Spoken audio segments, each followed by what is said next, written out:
I'm Evelyn Latif and I'm a BBC Wales apprentice in the creative production department. So when I was in school, I took media studies for GCSE, I took it for A-level, and I really enjoyed it. But I found that we were doing everything on pen and paper and it didn't feel very practical.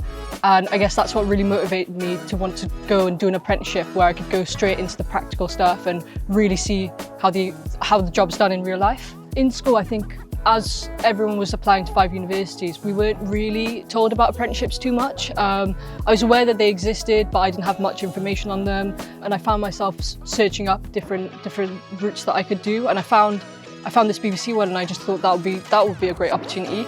Yeah, that's how I found this, but I'm so happy that I did find it.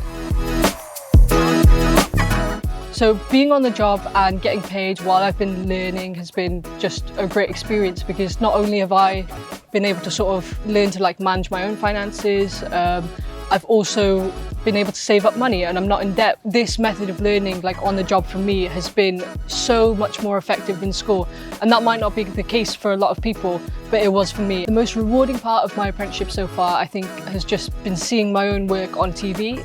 It has been I can't really describe the feeling. A year ago I was sat in exams and suddenly I can look up at TV and be like, oh yeah, I made that trailer. It's really weird, but it's so rewarding. People are getting to see the work that I'm doing. Working Wales is a great way to find resources on the different avenues that you can take after finishing school. So whether that's apprenticeships, university, going straight into work.